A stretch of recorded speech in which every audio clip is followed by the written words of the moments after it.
Welcome to That Dog Training Show with Tanya Yarbrough, where we talk about the dogs we love and the stupid human behaviors we don't, also known as shubs.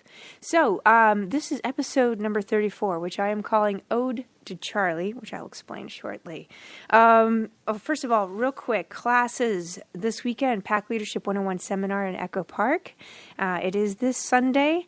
And if you're interested in signing up for this 3-hour seminar, no dogs, just humans, bring a beer if you really need to. You may record it, take notes, etc. Go ahead and email me at thatdogtrainingshow@gmail.com, and I will put you on the reservation list to make sure you have a seat and give you some instructions on what to expect.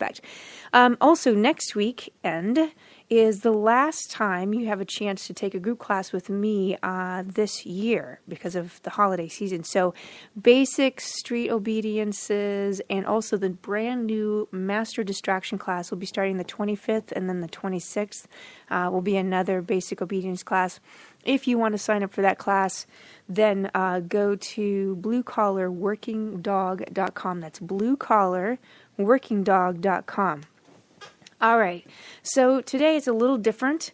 For those of you who are sensitive and need to see straight, maybe you should wait till you have Kleenex nearby, because I'm going to tell you something real personal. And by the way, I also want to make sure that you all know I am happy to have you guys. If you want to put in a story about your favorite dog or a dog experience, you can either write me at thatdogtrainingshow@gmail.com or post your own dog's pictures on the Facebook page of That Dog Training Show with Tanya Yarbrough and share your stories. If you want to come on the show and tell the story, or if you would prefer, if you feel uncomfortable, you're not in the Los Angeles area, I will totally read it for you if you wish to share these stories, because this is part of our bond with each other as a community, is that we actually have this love for our dogs. So I'm going to tell you about one of our first dogs, Ode to Charlie. She wasn't actually my first dog. My first dog was actually this little puppy, all-white puppy with a black patch over one eye and one ear that I named Stevie. Named him after a boy I had a crush on in the first grade. I was 6. That's what 6-year-olds do. But the puppy was way too much for my parents to raise. So I only had that puppy in my life for about 2 weeks. But Charlie, she showed up much later. I was around 10, 11 years old, and I already had hamsters and goldfish, but I always wanted a dog. My mother was against such a thing. I was too much work, she said, and after having a failed puppy raising experience 5 years before, she didn't want to leave, or she didn't want to have to, give up another animal. So, besides that, she didn't really like dogs. She experienced dogs growing up. I think it was a poodle mix or a cocker spaniel mix. Maybe it was the same dog. I'm not sure. But it's spoiled, aggressive thing it was. I kind of vaguely remember the dog in his old age when I was about 2 or 3 years old in my grandmother's house. It certainly was ornery. I didn't know if it was a boy or a girl or anything like that. And I thought it was just because it was old. But it turns out that dog was ornery all its life. It had bitten people and barked a lot, etc. It's what I call a useless dog, which isn't the dog's fault. Don't get all upset. It's just never given any boundaries or purpose in life except to eat, poop, and sleep and pee and all that stuff. So that was my mother's experience. My father, well, he loved dogs, grew up with dogs as well, but his mother and stepfather bred and trained dogs. First there were Great Danes, then they had Doberman Pinschers. They had them protection trained, which is a whole nother story.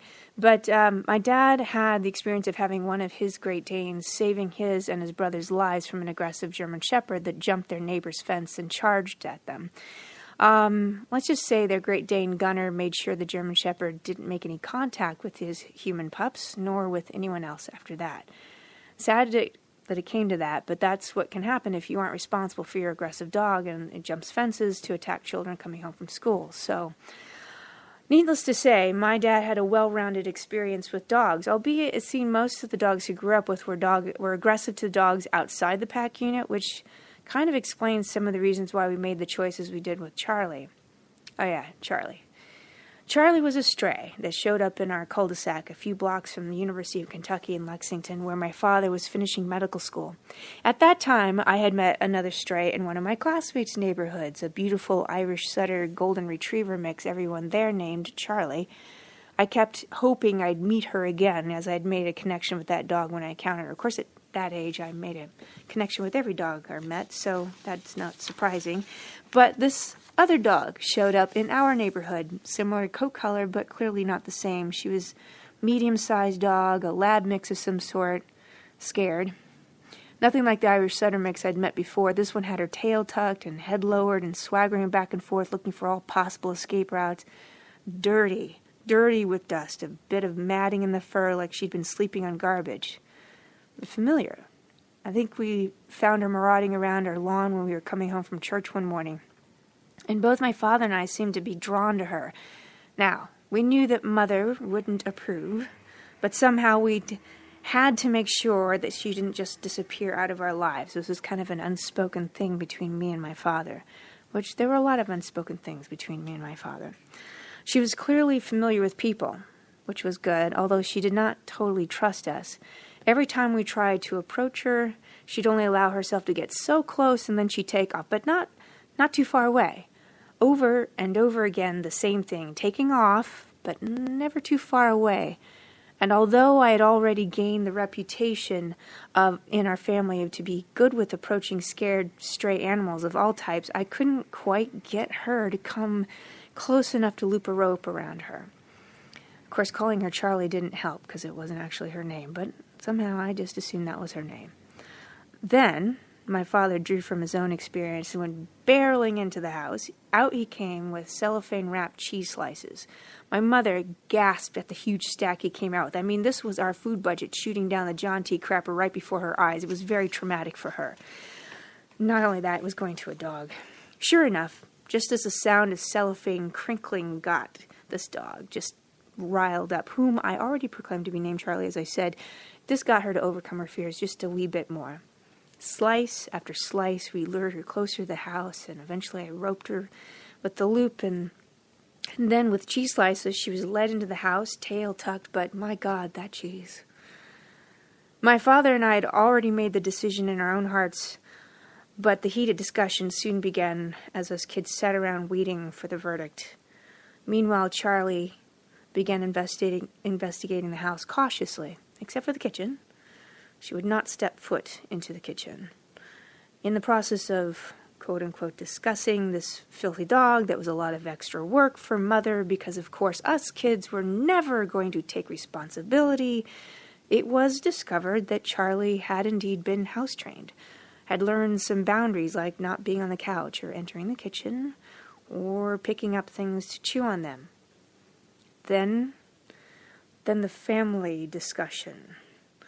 What was required for walks, for cleaning up, for no feeding of human food, etc. The extra hair, the allergies, all that. The promises were made. Well, really it was me that made the promises with the understanding that my brothers who were younger than me may or may not help, and given their level of cooperation of other more common chores, I pretty much knew not to count on them at all. My mother was still apprehensive, though. But it was Charlie's behavior in these first few hours that kept her from throwing a tizzy fit from the deepest, darkest parts of hell. She managed to win my mother's heart in a few months, which, by my definition, means Charlie was divinely sent into our lives, as probably many of you feel about your dogs. For any animal to win my mother's heart requires a kind of supernatural voodoo that honestly, none of us were capable of conjuring, even if our lives depended on it. And oftentimes it did seem like it depended on it. But it was what was it about Charlie, that made her so special, that even my mother had to admit she liked the dog. It took her about 4 years, but she eventually admitted that she liked the dog. And here's the deal. Charlie had some gifts we just could not explain. For instance, when workers came to the house to fix something, which was more often than we liked financially, but having a house built in the 1930s, just bound to happen regularly, my mother would speak out loud to the dog, out of her own fear of being alone with a strange man in her house. She'd say, "Charlie, watch him." And she did. She would always be just a few feet behind the worker. If the guy squatted down to look underneath the water heater, Charlie laid down just 2 feet behind and watched his every move. If the worker got up to get a tool out of her truck, Charlie got up and followed to the door, walked them to their truck, and followed them back inside. It made a lot of workers a bit nervous, especially those who weren't necessarily trusting of dogs in the first place. And by God and by Charlie, no one dared to do something stupid or just too fast. What was even more impressive to my mother, particularly, but to all of us, is that when my mother spoke aloud, "Okay, Charlie, you're done," Charlie would stop following the worker and go lay down in a corner to relax. Boom. We didn't train her to do those things. She instinctively knew, by the way my mother smelled and acted, what to do. That was one big winner from my mother's heart, which is damn hard to do. And it certainly made my mother feel better about being, quote-unquote, alone.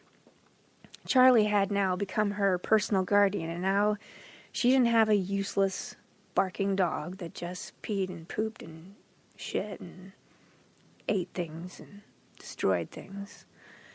She was experiencing life with a dog that served a purpose beyond taking up your time, money, and energy.